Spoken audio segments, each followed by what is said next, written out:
ಎಲ್ಲ ನಮ್ಮ ರಾಜ್ಯದ ಜನತೆ ನಮಸ್ತೆ. ನನ್ನ ಹೆಸರು ಜಯಂತ್ ಟಿ. ಇವತ್ತು 18/4/2026 ಇವತ್ತು ರಾಜ್ಯದ ಮುಖ್ಯಮಂತ್ರಿಗೆ ಒಂದು ದೂರು ನೀಡಲು ಬಂದಿದ್ದೇನೆ. ಅಂದ್ರೆ ಮನವಿ ಅಂತ ಹೇಳ್ಬೋದು. ಅದನ್ನು 7/4/2025 ರಾಜ್ಯದ ಕಂದಾಯ ಸಚಿವರಿಗೆ ಜಿಲ್ಲಾಧಿಕಾರಿ ಎಸಿ ಹಾಗೂ ಬೆಳ್ತಂಗಡಿ ತಹಸೀಲ್ದಾರ್ವರಿಗೊಂದು ದೂರು ನೀಡಿದೆ. ಧರ್ಮಸ್ಥಳ ಗ್ರಾಮದ ಸರ್ವೆ ನಂಬರ್ 157/3 ಹಾಗೂ 157 ಇದು ಸರ್ಕಾರಿ ಭೂಮಿ ಆಗಿದ್ದು ಇದನ್ನು ಸರ್ಕಾರ ಸ್ವಾಧೀನಪಡಿಸಿಕೊಳ್ಬೇಕು ಎಂದೊಂದು ದೂರು ನೀಡಿದೆ. ಅದರ ಪ್ರಕಾರವಾಗಿ ಜಿಲ್ಲಾಧಿಕಾರಿಗಳು ಅದಕ್ಕೆಲ್ಲ ಸ್ಪಂದನೆ ನೀಡಿ ಬೆಳ್ತಂಗಡಿ ತಾಲೂಕು ಕಚೇರಿಗೆ ಕಳಿಸಿಕೊಟ್ಟಿರ್ತಾರೆ. ಆದರೆ ತಾಲೂಕು ಕಚೇರಿಯಲ್ಲಿ 1 ವರ್ಷದಿಂದ ತುಂಬಾ ವಿಳಂಬ ಮಾಡ್ತಾ ಇದ್ದಾರೆ. ಇದೇ ವಿಷಯವನ್ನು ಒಂದೊಂದು ಅರ್ಜಿ ಆಗೋಲ್ಲ, ಹೋಗೋದು ಕೇಳೋದು ಇದೇ ಆಗೋಯ್ತು. ಒಂದು ಅಕ್ರಮವಾಗಿ ಸರ್ಕಾರಿ ಭೂಮಿಯನ್ನು ವಶಪಡಿಸಿ ಅದರಲ್ಲಿ ಒಂದು ಕಟ್ಟಡವನ್ನು ಕಟ್ಟಿದ್ದಾರೆ. ಅಯೋಧ್ಯೆ ಹೋಟ್ಲ ಕಟ್ಟಿದ್ದಾರೆ. ಅದು ಹೌದಾ ಅಲ್ವಾ ಅಂತ ಜನರಿಗೆ ತಿಳಿಸ್ಬೇಕು, ನಮಗೂ ತಿಳಿಸ್ಬೇಕು.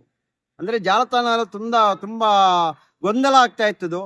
ಒಂದು ಆನೆ ಮಾವುತ ಅಂದ್ರೆ ವಂಶಪಾರಂಪರ್ಯವಾಗಿ ಧರ್ಮಸ್ಥಳ ದೇವಸ್ಥಾನ ಆನೆಯನ್ನು ಸಾಕಿ ಬಂದಿರುವಂತ ಕುಟುಂಬದವರು. ಅದರಲ್ಲಿ ಆನೆ ಮಾವುತ, ನಾರಾಯಣ ಮಾವುತ, ಯಮುನಾ ಇವರ ಕೊಲೆಯಾಗಿರುವ ಜಾಗದಲ್ಲಿ ಅಯೋಧ್ಯೆ ಹೋಟ್ಲನ್ನು ನಿರ್ಮಾಣ ಮಾಡಿದ್ದಾರೆ ಅಂತ ಒಂದು ಕಡೆ ವಾದ ಇದ್ದರೆ, ಇನ್ನೊಂದು ಕಡೆ ಇಲ್ಲ, ಅದು ವೀರೇಂದ್ರ ಹೆಗ್ಡೆಯವರ 158/3 ಸರ್ವೆ ನಂಬರ್ ಅಲ್ಲಿ ನಿರ್ಮಾಣವಾಗಿರೋದು. ಒಂದು ಕಡೆ ವಿವಾದ ನಡೀತಾ ಇತ್ತು, ಗೊಂದಲ ಒಂದು ವಾತಾವರಣ ಆಯ್ತು. ಅಂತ ಸಂದರ್ಭದಲ್ಲಿ ನಾನೊಂದು ಅರ್ಜಿ ಹಾಕಿದೆ.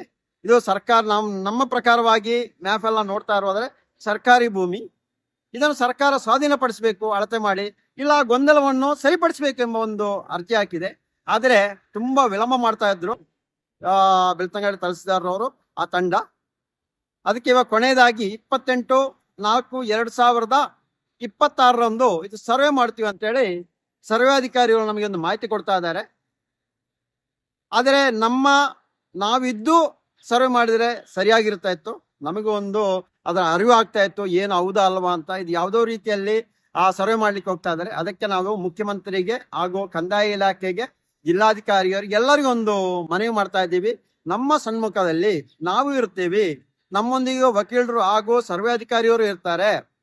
ಅದೇ ರೀತಿಯಲ್ಲಿ ವಿಡಿಯೋ ರೆಕಾರ್ಡ್ ಆಗಿರ್ಬೇಕು, ಅದೇ ರೀತಿಯಲ್ಲಿ ತಹಸೀಲ್ದಾರ್ ಇರಬೇಕು. ಇದೊಂದು ಸೂಕ್ಷ್ಮ ವಿಷಯ ಆಗಿರುತ್ತೆ, ಗೊತ್ತು ಎಲ್ಲರಿಗೂ.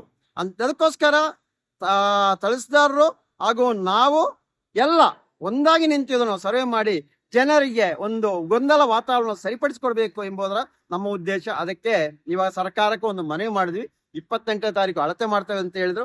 ನಾವಿಲ್ಲ ಇದ್ರು ವಿಡಿಯೋ ರೆಕಾರ್ಡ್ ಮುಖಾಂತರವಾಗಿ ಅದು ಸರ್ವೆ ಮಾಡಿಸ್ಬೇಕು. ಆದಷ್ಟು ನಮ್ಮನ್ನು ನಿಲ್ಲಿಸಿ, ನಮಗೆ ಅದು ಅಲ್ಲದೆ ಅಲ್ಲಿ ಹೋಗ್ಬೇಕಾದ್ರೆ ಪೊಲೀಸ್ ಬಂದೋಬಸ್ತ್ ಬೇಕಾಗತ್ತೆ, ಅದನ್ನು ಕೊಡಿಸ್ಬೇಕಾಗತ್ತೆ. ಇದು ಅಲ್ಲದೆ ನಾವು ಕೇಳಿದೀವಿ, ಆ ಸರ್ವೆಗೆ ಬೇಕಾಗಿರೋ ಖರ್ಚು ವೆಚ್ಚವನ್ನು ನಮ್ಮ ಕಡೆಯಿಂದಲೇ ನಾವು ಕೊಡ್ತೀವಿ ಅಂತ ಹೇಳಿದ್ವಿ. ಇದಕ್ಕೆ ಸ್ಪಂದಿಸಿ ಅದು ಸತ್ಯಾಸತ್ಯ ಘಟನೆಯನ್ನು ರಾಜ್ಯ ಜನತೆಗೆ ತಿಳಿಸೋ ಕೆಲಸವನ್ನು ಬೆಳ್ತಂಗಡಿ ತಹಸೀಲ್ದಾರ್ ಮಾಡಬೇಕು.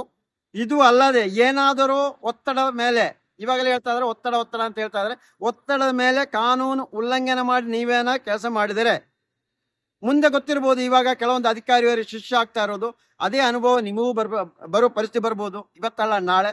ಅದಕ್ಕೆ ನೀವು ಹೋಗಿ ಕಾನೂನನ್ನು ಉಲ್ಲಂಘನೆ ಮಾಡಿ ಶಿಕ್ಷೆಗೆ ಒಳಗಾಗಬೇಡಿ ಎಂದು ಹೇಳ್ಕೊಳ್ತಾ ಇದ್ದೀವಿ. ಇಲ್ಲ ನಿಮಗೆ ಒತ್ತಡ ಇದೆ, ಮಾಡ್ಲಿಕ್ಕೆ ಆಗಲ್ಲ ಅಂತಿದ್ರೆ ಹೇಳಿ, ನಾವು ನ್ಯಾಯಾಲಯ ಮುಖಾಂತರವಾಗಿ ಅದು ಮಾಡಿಸುವ ಕೆಲಸವನ್ನು ಮಾಡ್ತೀವಿ.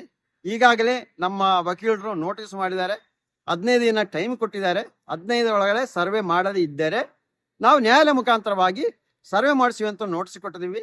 ಕಾನೂನು ಉಲ್ಲಂಘನೆ ಮಾಡದೆ ಕಾನೂನುಬದ್ಧವಾಗಿ ಇದು ಸರ್ವೆ ಮಾಡಿ ಅಂತ ಈ ಮೂಲಕ ಅಧಿಕಾರಿಯವರಿಗೂ